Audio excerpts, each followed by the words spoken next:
We couldn't start. Perfect.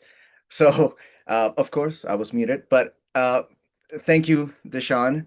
And good evening, everyone. And thank you to the candidates for being here and everybody else listening now and when we have this video out.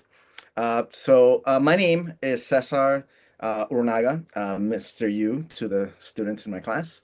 I am an educator at the East Somerville Community School. And so thank you all of you for coming to the Somerville Educators Union's School Committee Forum this evening. This event is hosted by the Political Action Team, which is a subcommittee of the SEU. We are excited to hear directly from our school committee candidates in Ward 2 and Ward 3 on their views to promote a more inclusive, sustainable, accessible, and dignified school district for our students. I will turn it over now to my co-moderator, Alex, to say a few words. Thanks, Cesar. Thank you and good evening. My name is Alex.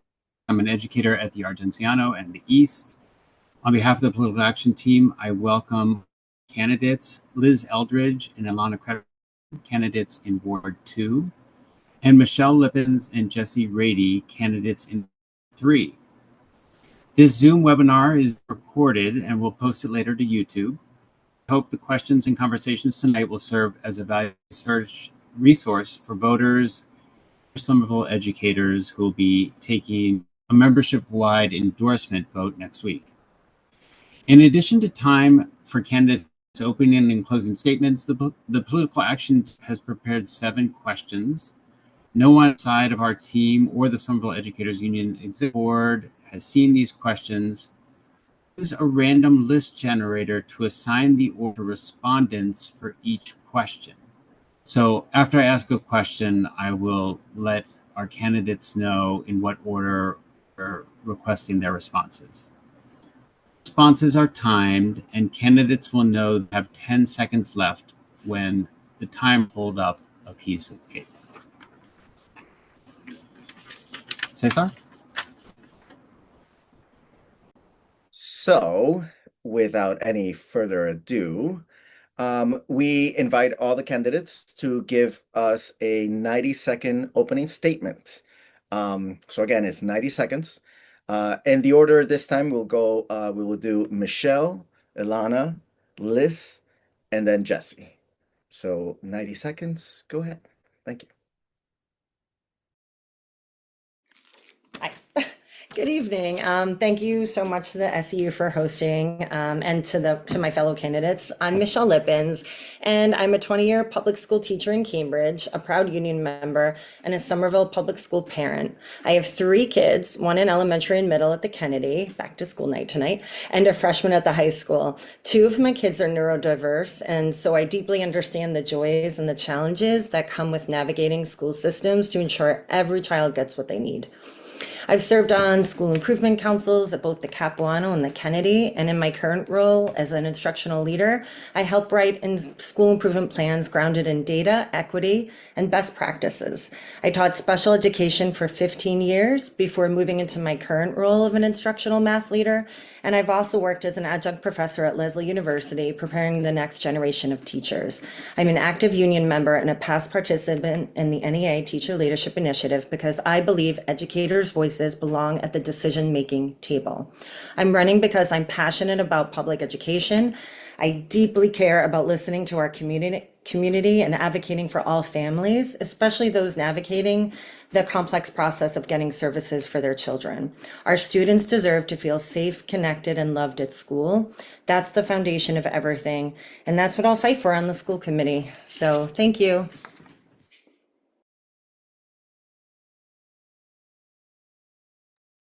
Okay, so I'm up next.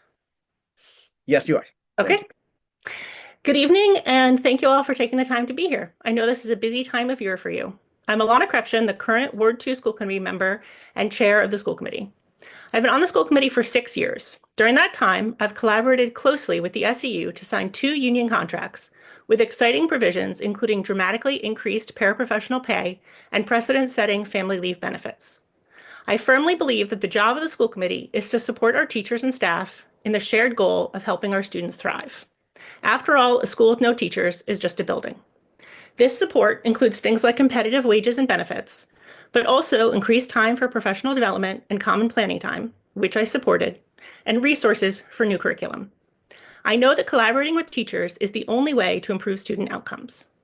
During our most recent contract negotiations, we made meaningful progress towards a true inclusion model for Somerville. If reelected, I look forward to working with the SEU to make that happen. Before running for school committee, I spent many years on the PTA board of the Argenziano, supporting teachers and staff with fundraising and community building events. For the last several years, I've volunteered in classrooms at the Argenziano, both to help both to help the classroom teacher and the students directly, but also to inform my work on the school committee. It is always such a pleasure witnessing a teacher work their magic. I know it's not magic, it's hard work, but it looks like magic. Thank you.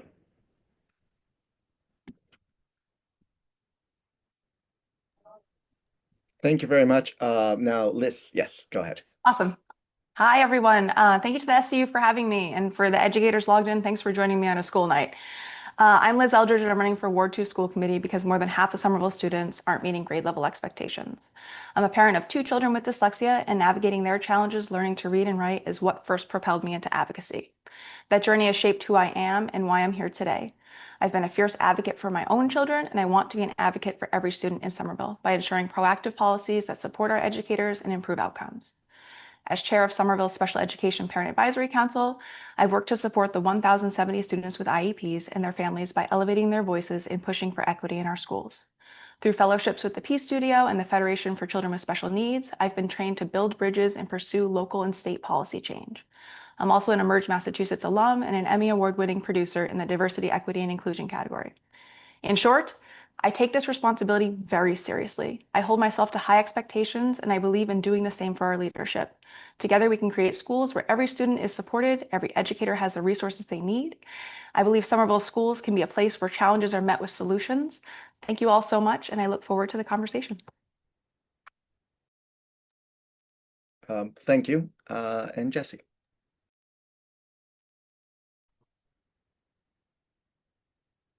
Hi, everyone. Thank you, as everyone has said, for having me here tonight. I really appreciate you all taking the time and inviting me. I am Jessie Rady. I'm a parent of 2 kids at the Argenziano School. I'm a 20-year resident of Somerville. Together with my partner, Erin, I own a family business, Gracie's Ice Cream. And I'm a public schools enthusiast. I hold a deep belief in public education, and I envision schools that serve every child. I'm running for school committee as a parent and as a citizen, driven by the urgency of these times to step up and lead for change. I also bring a career experience in education and leadership skills developed over years of working with nonprofits and boards of directors. One example is that I ran a nonprofit organization that provided English as a second language programs for adults and a 2-generation family literacy program for adults with their kids. I recently worked with a foundation to support early childhood services in Northern New England, and in that role helped lay the groundwork for a statewide campaign to fight for universal publicly funded childcare in New Hampshire. Here in Somerville, I've served for 4 years on the School Improvement Council at the Argenziano and have been on the planning team with other parents and staff around planning the annual Heritage Night event to celebrate cultures and community. Educational opportunity and child well-being are core principles for me, and that will translate to moving decisions for our kids, educators, and families on the committee. Thank you. Thank you all. We'll now move on to the first of our policy questions.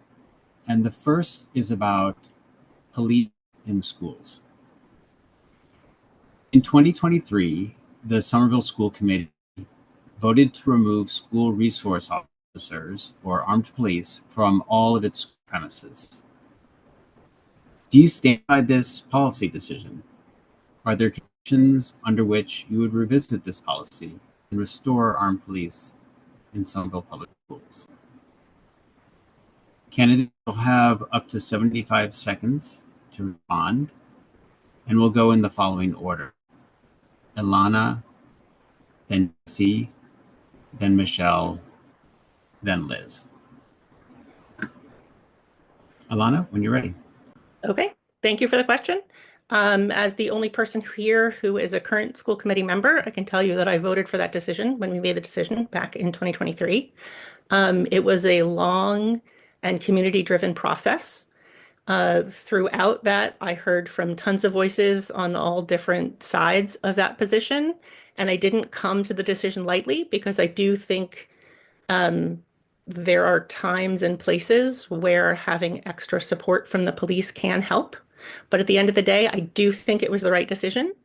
And so that's why I made that decision. I can't ever promise what I might do in the future when new information is brought to me.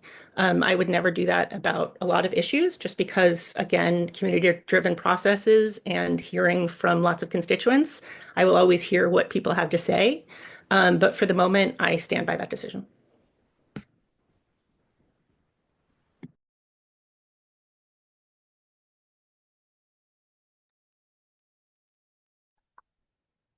Am I next? Okay. Yes, Jesse, go ahead. Okay, great. Thank you.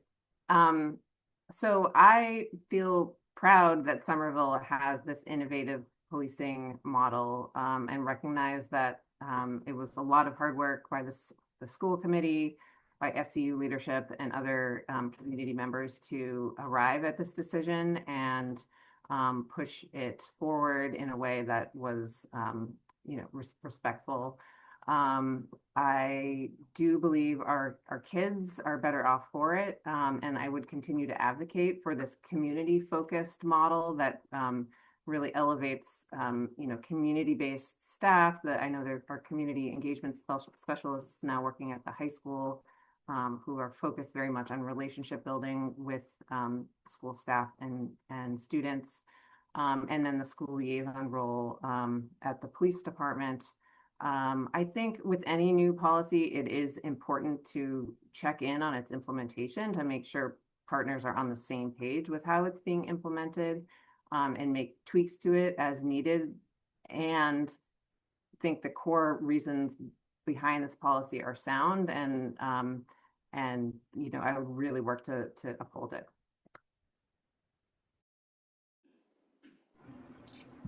Yes, I support the current policy as was passed by the committee. It was a community process, and we're so fortunate here in Somerville because when we think we do need police on campus, they've not been far away and have always had a quick response. I've spoken with many community members about this issue on the campaign trail, and we should be guided first and foremost by the people and the voices who this policy affects the most. This means talking to our students about how they feel about the issue. They have a vested interest, and we can't say we know what they think without talking to them. I commit to listening and learning from our entire community because this is how we will move forward. Representation matters. I am so proud of the commitment our district has made on restorative justice. And this process really can repair harm, build community, and open up dialogue. I commend our current Somerville High School principal, Kirsten, committing to this work and hopefully continue to fund or increase funding. So thank you.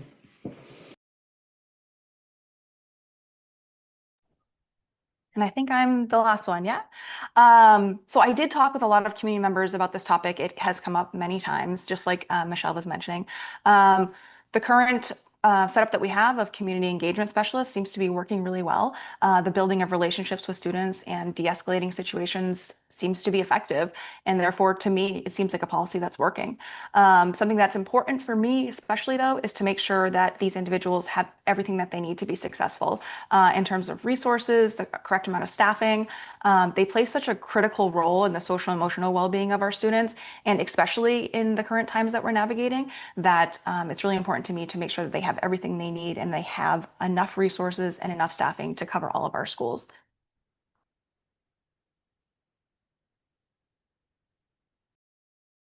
Thank you very much. The next question that we have, the next policy question, is around our school choice policy. On the new, once the new term starts, the school committee will be forming an ad hoc school assignment advisory committee which will include 3 members of the SEU per the terms of the new collective bargaining agreement.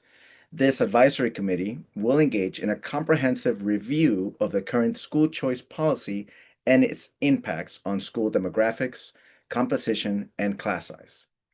Are there specific questions or topics you hope that the ad hoc advisory committee explores?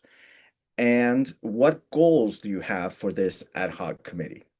Now, candidates will have up to 90 seconds to respond, and the order will go Liz, Michelle, Ilana, and then Jesse. So, Liz, go ahead. I'm here to unmute. I think it's fantastic that there are SEU members representing this community in this new ad hoc committee that we have going on. I think that it's really important as we look at the current assignment advisory that we keep in mind the equity challenges that our community is currently facing. We know that there are schools that have some more resources than others, and we know that there are schools that are in the 90th percentile and the 9th percentile. And I know that looking at enrollment has been something that we've talked about for many years, and I'm excited to hear how this unfolds. But continuing to look at it through the lens of equity is, for me, what I feel like is most important, because there are some large discrepancies, and I'd like to see those fixed.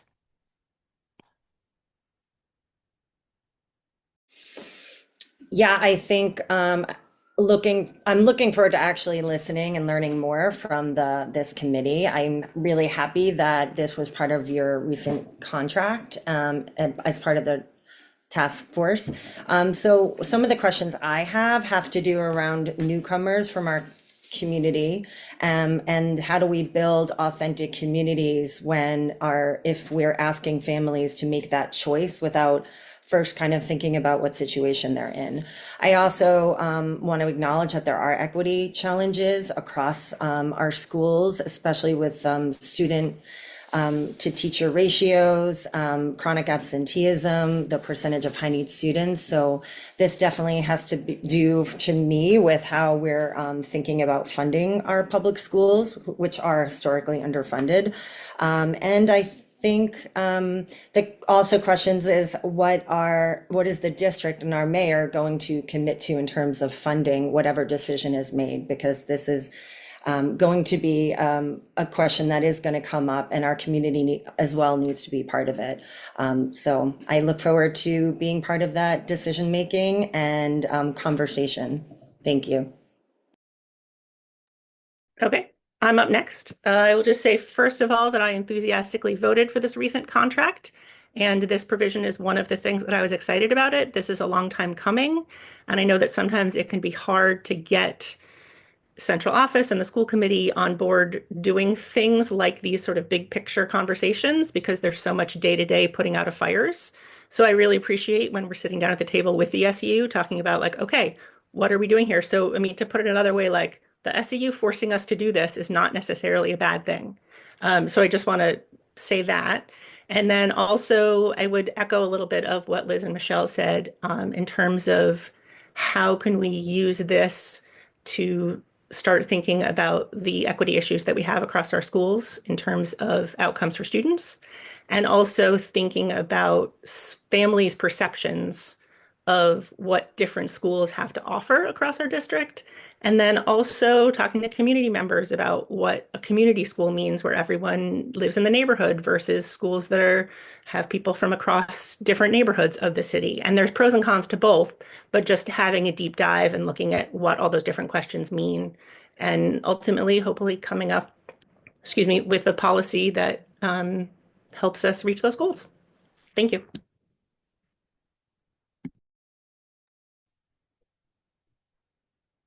Thank you. Yes, I think, I agree with the other candidates' sort of expressions about thinking about this through a lens of equity, and also what would the goal of school choice be ultimately for our kids in schools.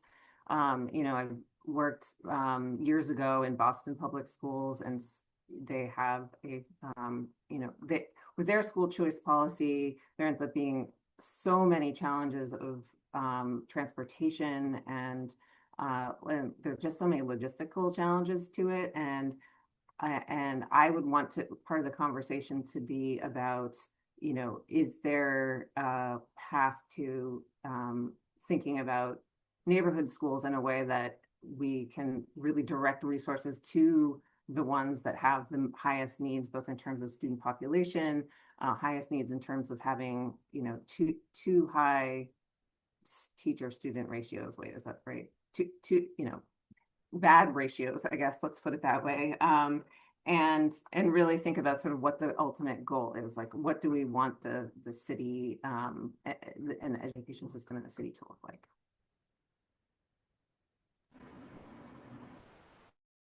Thank you all. Along those lines, our next policy question around middle schools. Here's the question. What are pros and cons you see in having K to 8 city schools and having multiple pre-K to 5 schools and one central middle school? As you've been campaigning, have constituents talked about the pre-K to 8 model versus separate elementary and middle schools? Advantages and disadvantages do you see in transitioning to a true middle school model? For this, we'll have up to 75 seconds to respond, and we'll go in this order. Michelle, Liz, and Jesse. This is a great question because I'm in a district that actually, when I first started, we were pre-K through 8. The benefits were that we were one big community. I saw all my colleagues all the time. We would watch our students graduate really proudly. Our students would stop by our classrooms. And there was so much community between us. Plus, if we knew about a student who needed extra support, we could go get them. We had reading buddies. I mean, there was so much positives to this. Now, I also have a middle school student, and now at the same time, we did shift to the middle school model. So some of the cons that I've noticed is a little bit of lacking of community and that fluidity where their teachers are there with them from when they first started to where they go to. So we're still figuring it out. I think another benefit though to the middle school model is that you have principals and assistant principals and teachers who really get that age and understand the complexities, the nuances, the hormones of how to really reach that population. So I absolutely think this is not only a community decision, but it's also a teacher-driven decision because we know our kids and we know best what the pros and cons will be in this. So for my own daughter, I know, I think she has benefited from being in a pre-K through 8 school along with my son who's enjoying it. But yeah, I think another task force might be in order. Thanks. Ilana, and then Liz and Jesse. Okay, thanks for the question. Definitely something I have heard a lot about from constituents over the last 6 years in my time on school committee. There are a good amount of parents out there who are convinced a middle school model will be better. There are a good amount out there who are convinced the K to 8 is the way to go. I think the pros and cons, I think Michelle laid those out pretty well. I know I have talked to middle school teachers in our district who have given me some of their pros and cons in terms of the K to 8 model, sort of keeping the kids younger and building that community versus the middle school model where you can kind of focus on that age group. I'm certainly happy to consider the question moving forward. I think it needs to be a community-driven question, certainly including the SEU. I also wonder about the cost. And when we talk about the pros and cons, at the end of the day, if we were to switch to a middle school model, it would cost a ton of money. I don't know exactly what that would look like in this moment in times in terms of switching a few schools over, how you would do it. But whatever it would be, it would cost a lot of money to make that kind of switch over. So then you have to really start thinking about, do the pros of that switch make up for the cons of how much money it would cost and what that hypothetical money could be going to if we weren't using it to switch to a middle school model. So those are just some of my quick thoughts, but certainly something I'd love to hear more about.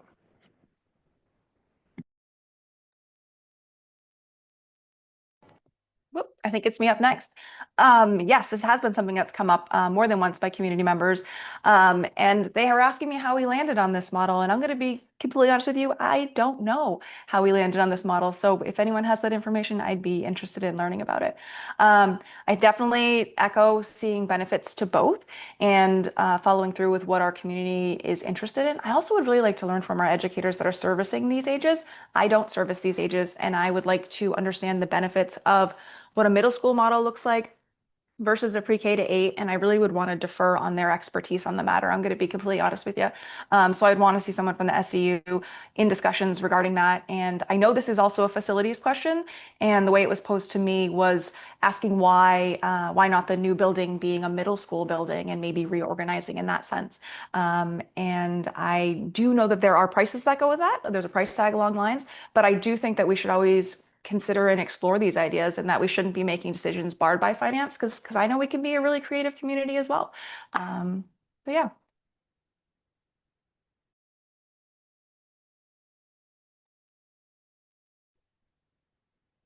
I have definitely heard this come up on the doors and from community members.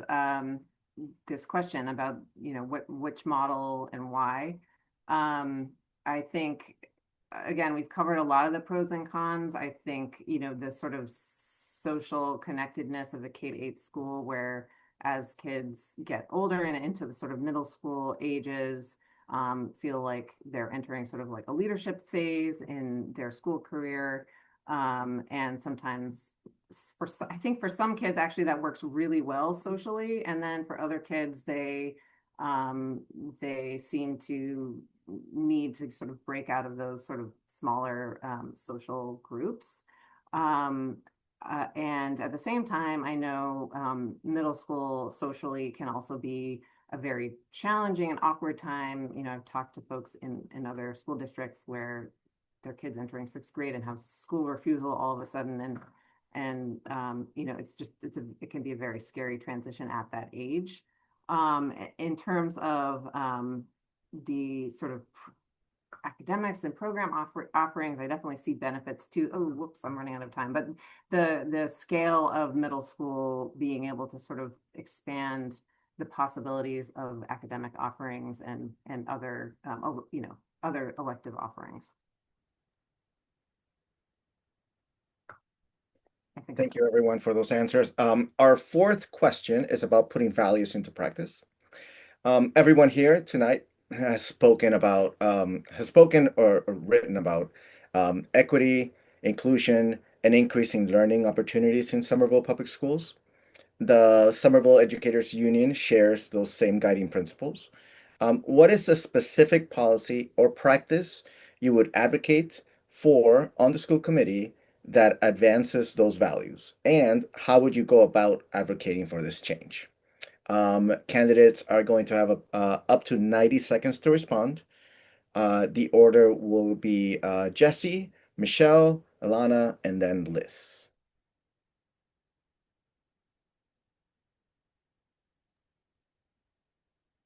looking at the question again. Okay. Increasing learning opportunities. It Okay. is. Okay. So a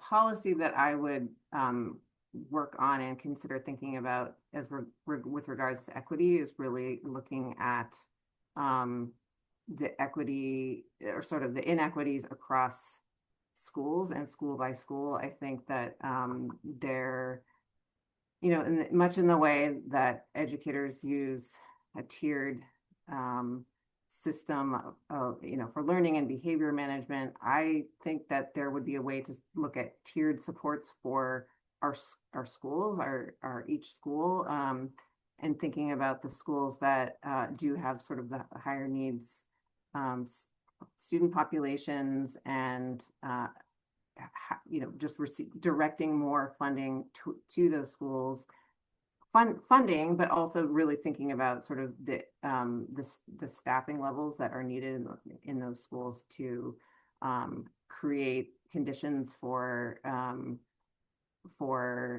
learning for students who really do have additional needs, whether it's multilingual learners, students with special needs, and then and students sort of who are more disconnected.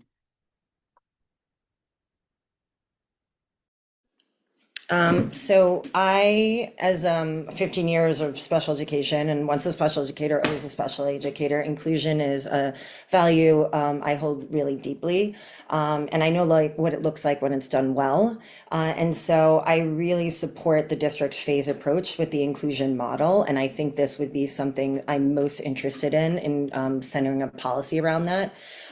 Because when inclusion and co-teaching is done right, it can be a powerful catalyst for equity and academic growth. I have seen this happen. But for inclusion to be successful, educators need the right support and training. I'm thrilled that we have invested in this work. And I truly believe that when we raise up our most vulnerable students, we raise up all students. So inclusion for me isn't just about access, it's about excellence for every learner. So I'm committed to making sure that we do continue to invest the tools, times, and professional development that make this work possible.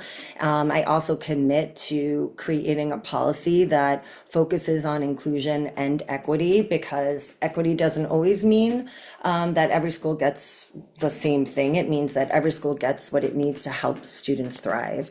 So that means allocating more funding and staff to schools with the higher needs, then I think we need to do this in a transparent, consistent, and grounded in real data. So that is what I hope to accomplish. Thank you. Okay, I think I'm up next. I think this question fundamentally comes down to the budget, which is one of the main roles that the school committee has, and allocating resources to where they're needed. And I know that in my 6 years on the school committee, we have talked about other models for building a budget, and for a whole variety of reasons, they haven't happened. There was COVID, there was all sorts of reasons, which isn't an excuse, but is just it is how it has been up until now. And I commit to working with central office, and as we enter the budget season, to trying to be more transparent and figuring out how to use the budget to target those inequities across our schools. We do have a brand new chief financial officer, which I think is exciting and an exciting opportunity for the school committee to work with central office to make some of these changes in real time at this moment. So that's something I commit to, and I think it is the best way to deal with inequities, is figuring out how to allocate money. Thank you.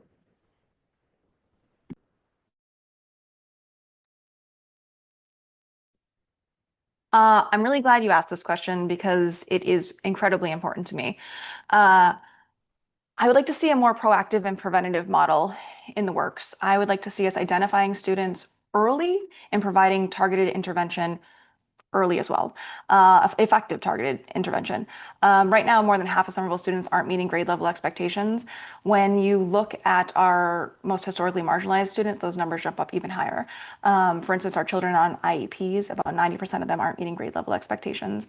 And I know we can do better than that, and I know we value that more, value our students more than that. I would like to see policies in place that support our educators, support a strong and well-resourced MTSS system, making sure that there's interventionists at every school. I know for last year, there wasn't math interventionists at West and Kennedy, and that is a huge problem. I'm concerned about child find and having the resources to be able to evaluate students and then also provide targeted intervention. I also heard y'all this May when our teachers were standing up and saying they couldn't fulfill IEPs because they simply didn't have the resourcing or staff to do so. That is a problem, and a problem that I want to fix, which is exactly why I teamed up with CPAC members, and we wrote a 25-page letter to DESE to let them know that there are things that aren't working here. Financial resources are a piece of it, but I also think we can all figure out a system that supports all learners, with finances aside. Like, we have to do this. It's our moral obligation. Our moral obligation to make sure all students have their needs met and that they can learn to read, write, and do math. Thank you. Our next question is about special education and budgets. During last year's budget and contract discussions, Somerville's compliance with special education laws was a pressing issue and continues to be so. Our school district has struggled to meet these legally mandated special education standards due to not having the funding required to hire and retain special educators. How will you ensure that we remain in legal compliance and hopefully rise above this minimum level of service to serve some of our most marginalized students? Candidates will have up to 75 seconds to respond. And this time we'll start with Michelle and then go to Jesse, Liz, and Alana. Michelle, when you're ready.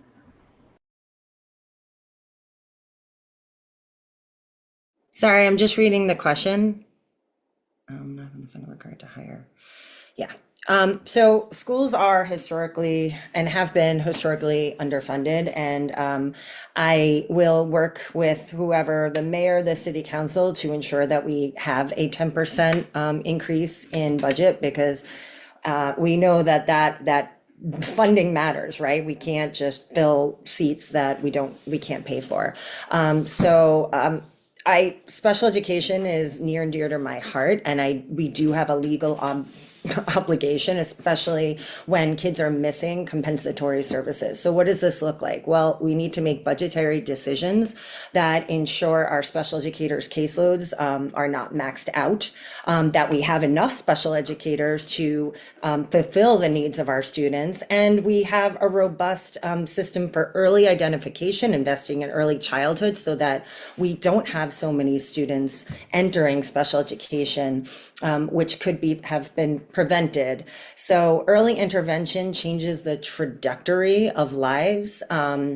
Thinking as someone who uses data now to inform, we need to evaluate what's working and where we need to improve. If we find ourselves in a place where most of our students require intervention, that's a sign we need to look at the bigger picture, because it's not just about individual support, it's about identifying root causes. And we should save our interventionists for the work, not to be a last resort. Again, I'm really proud of the district for thinking about inclusion. I know that this does require commitment and funding, but it also requires a belief that every student deserves the support they need to thrive. Thank you, Michelle. Jesse? This is something I've heard from many families about in their struggles with the process of getting identification and getting the services provided to their children. And clearly this has been an issue raised, by educators in spring, by the CPAC advocacy work. And it's clearly a big concern. We need to be looking at this. In particular, I'd really like to do a deep dive in how this operates school by school and understand that a little bit better. To ensure there are adequate number of special educators and being deployed to the schools in, where they're needed for those particular types of services. And also across different student subgroups. I think it's really important to sort of get into that understanding how it's operating at each school. And then to really think about how the district can can it creatively approach this problem? Is it just a resource allocation issue, or are there ways to think about, starting new programs or new avenues to address the needs and make sure that the services are being provided?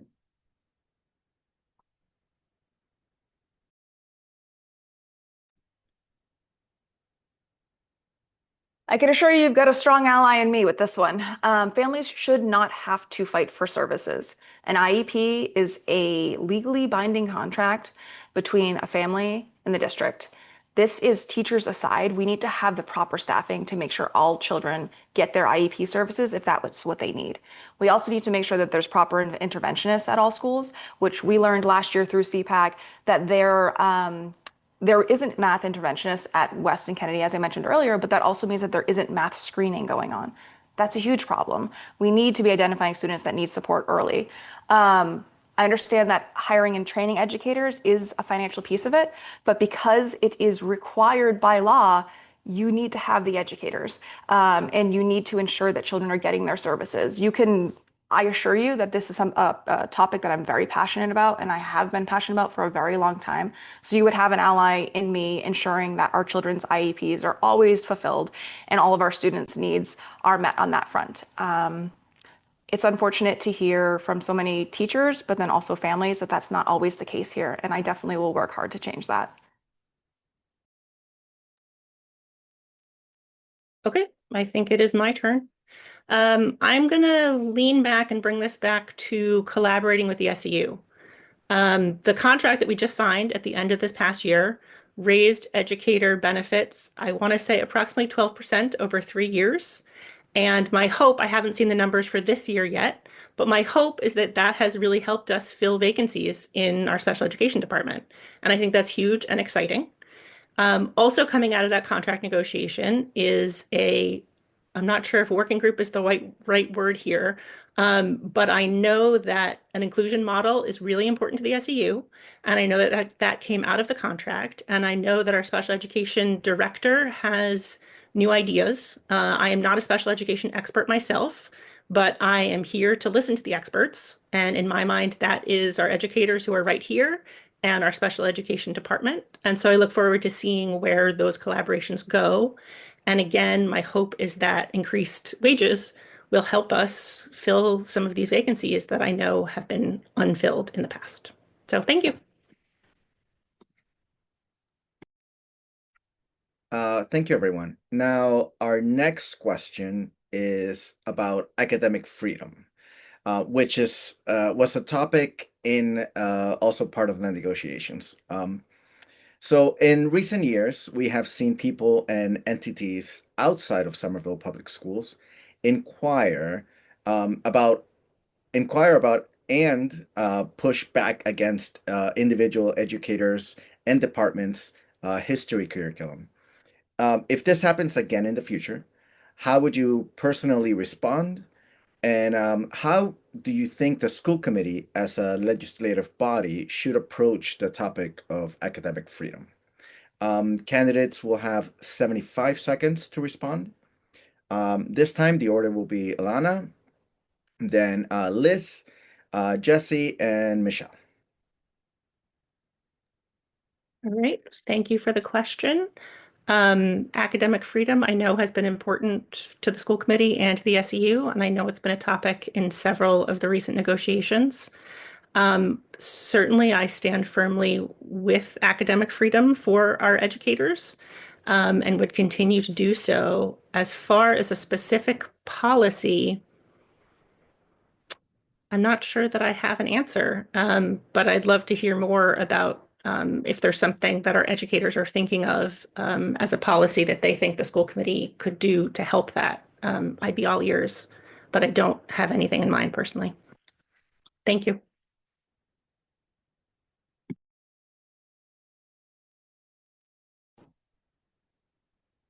I'm rereading the question again. I feel like I'm missing some context, to be completely honest with you. I'm not sure I understand all facets of the question. I don't know if you can maybe read it again or if there's more context behind what's just popped up here. Um, if we're talking, are we talking about educators' freedom in deciding what the curriculum is? Is that what I understand? I'm sorry, I'm just looking for some clarification. Sure. It's thinking about, yes, how to teach what we're teaching, where to add things, where to and just how we teach every day our students. We are given a curriculum, but we certainly teachers will take that curriculum and not say every word that is given to them. But in reality, it's really talking about history and the times that we're in and what happens with mostly outside of Somerville Public Schools, people and or groups that will try to change what we are teaching our students. I think I grasp it a little bit more now. My apologies for not getting it completely earlier. I think what I'm understanding is there's a statewide curriculum, like in terms of what is mandated for students to be learning. And I know we're kind of going through what the graduation requirements are right now. So what I'm hearing is that although we're going to be working within the framework of what is like required for students to learn, that educators might have come across an outside organization suggesting that we should be changing the curriculum, or they don't want to. I'm sorry, I'm a little still confused on it, but I do think that there is space for educator freedom to move within a curriculum. I do think that when we're talking about current topics, that we need to be operating with care, and we need to be making sure that the topics that we are discussing are appropriate age level wise, and that they are approved topics and curriculums to be of discussion. I'm sorry that I don't have a more in-depth conversation. I was a little confused by this question. My apologies.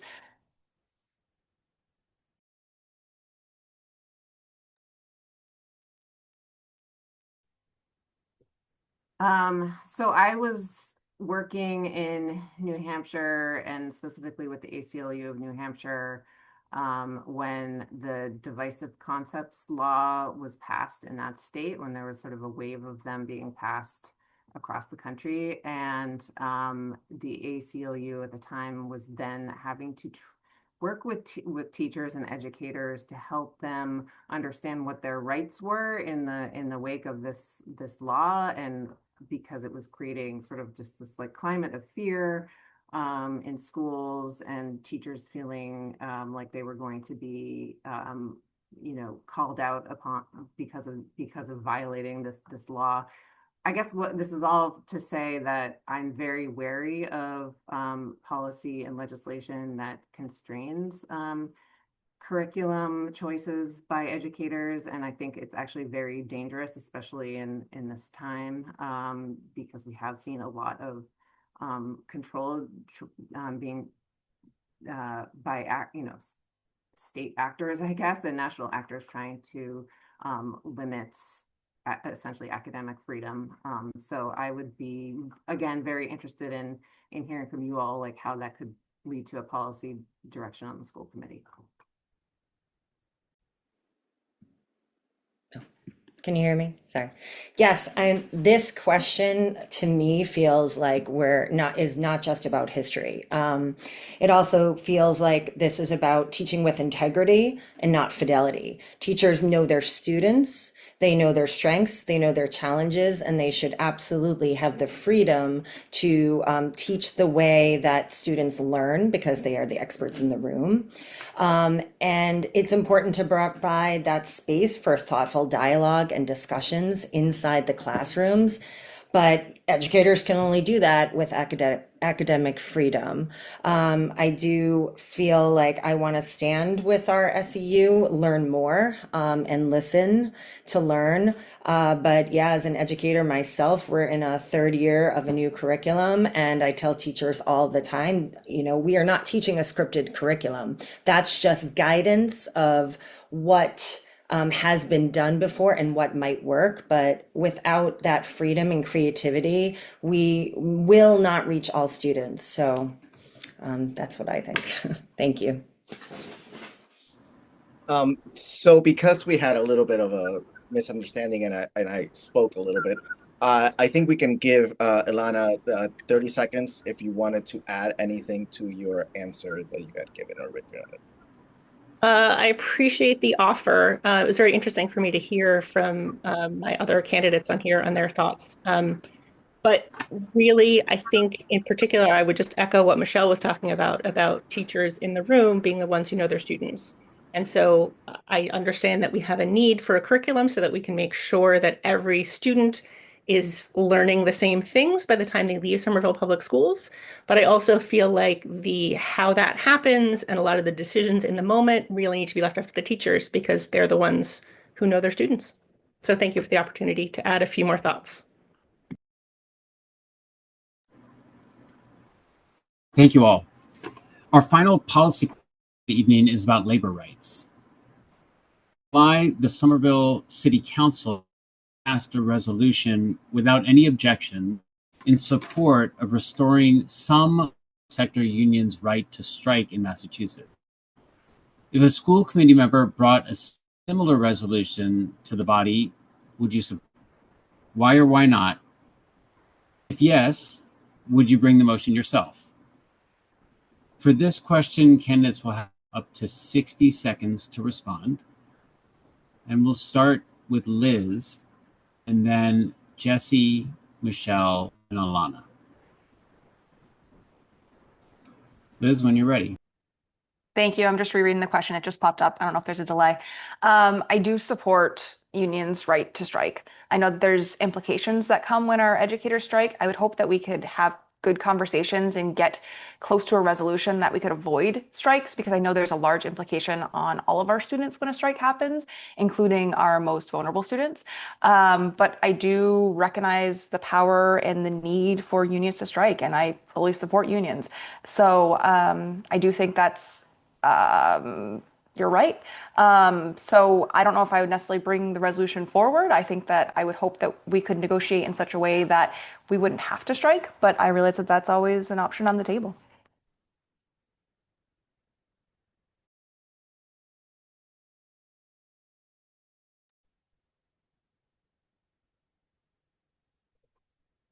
Um, I agree with everything Liz just said. I fully support,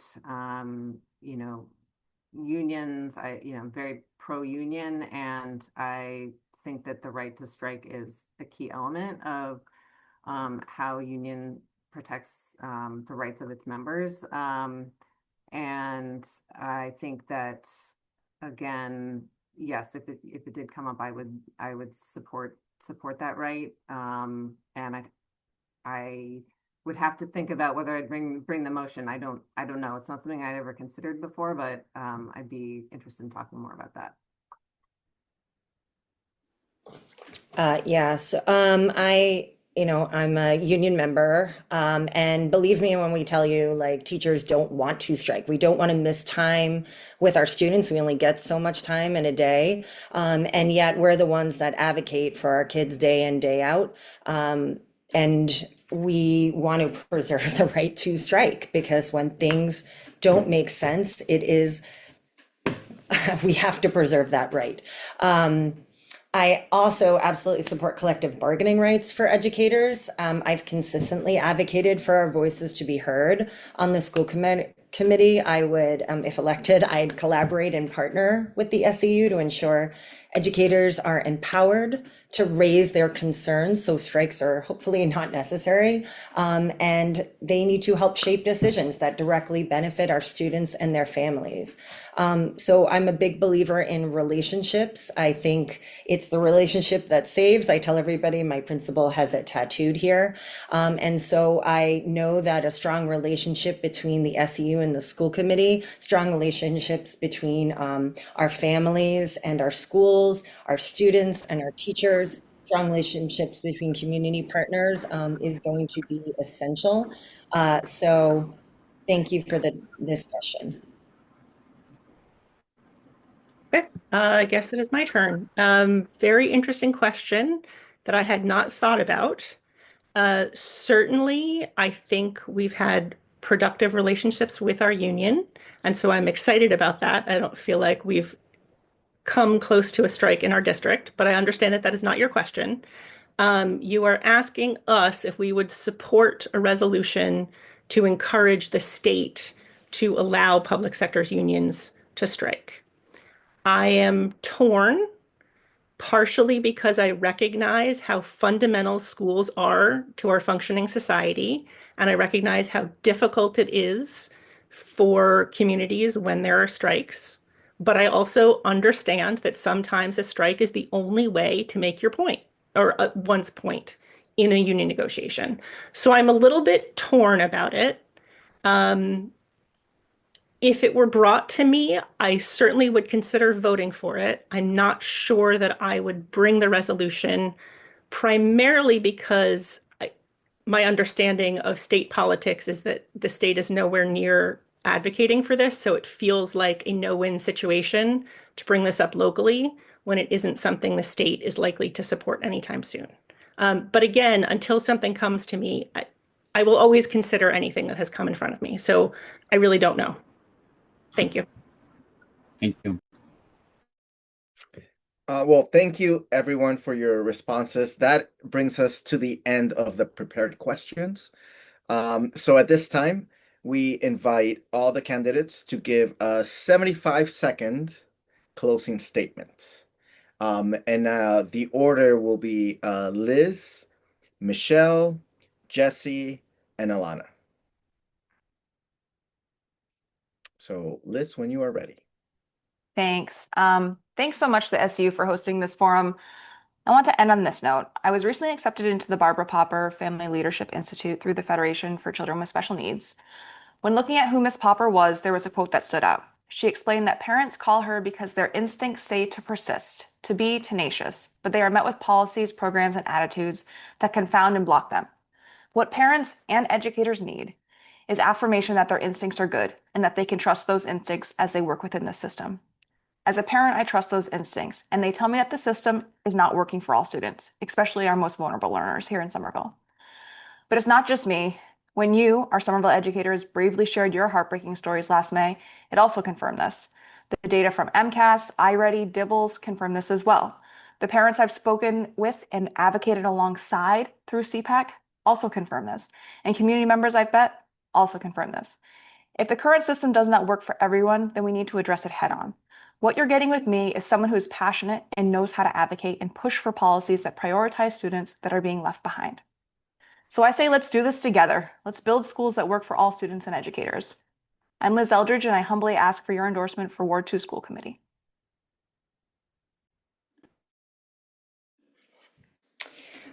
Thank you for the opportunity to speak tonight as a mom, a teacher, a union member, and a candidate for school committee. I know that teaching is not only one of the hardest jobs, it's also one of the most meaningful.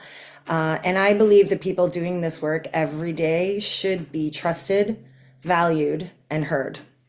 If elected, I'll bring that belief into every decision I make. I'm committed to uplifting the voices of educators, families, and most importantly, our students. I will work in collaboration with families, my fellow union members, and community members because I know we are stronger together. I promise to listen, reflect, and keep growing because that's what true partnership and solidarity require. We need school committee members who understand the realities of our classrooms and trust the people doing the work. I've been there, I am there, and I will always work to ensure your voices lead the way forward. Thank you so much.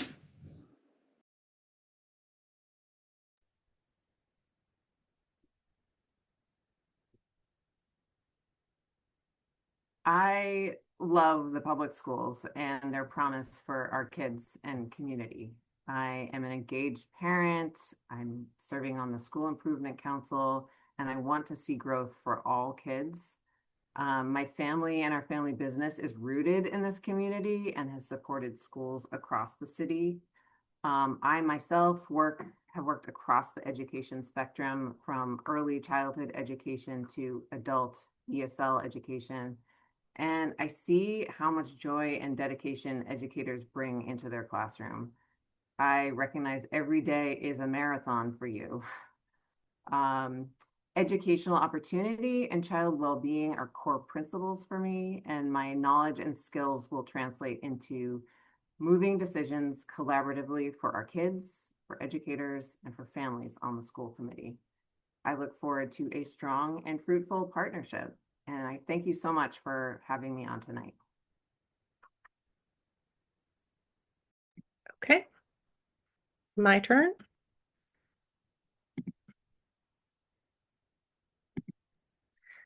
Sorry. Thank you again for hosting us tonight and giving us all the opportunity to share our values and ideas.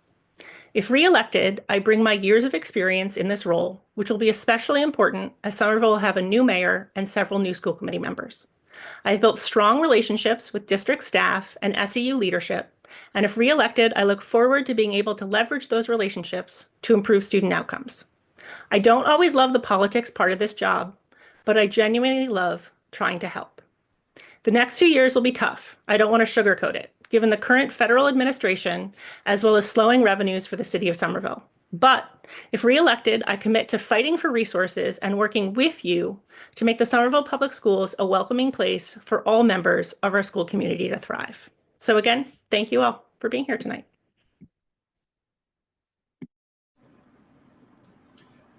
Well, thank you all so much for sharing your ideas, perspectives, and philosophies with us this evening. On behalf of the entire SEU, we very much appreciate you here and your willingness to take on service in this time. While the Educators Union and the Somerville School Committee clearly wear different hats, we share a commitment to Somerville students. We appreciate you joining us in this process, and we appreciate the conversation tonight. Thank you. Cesar? Yes, and thank you, Alex. And so thank you for co-hosting. And thank you to our candidates. Next week, the Somerville Educators Union will have a member-wide endorsement vote. Any candidate who receives more than 50% of the voting member support will earn the union endorsement. And then the political action team will announce the endorsements results on Friday, October 3rd. On its social media as well as individually to all of our 4 candidates via email. Endorsed school committee candidates will receive 10 hours of campaign volunteering, including canvassing and sign holding from union members. Thank you so much for all of you. I know it's a lot of work to run a campaign, so we appreciate the work that each and every one of you is doing. Thank you for everyone watching. So good night and have a wonderful evening. Thank you. Thank you so much. Bye. Good night. Thank you. Good night. Thanks. Appreciate your time. Thanks.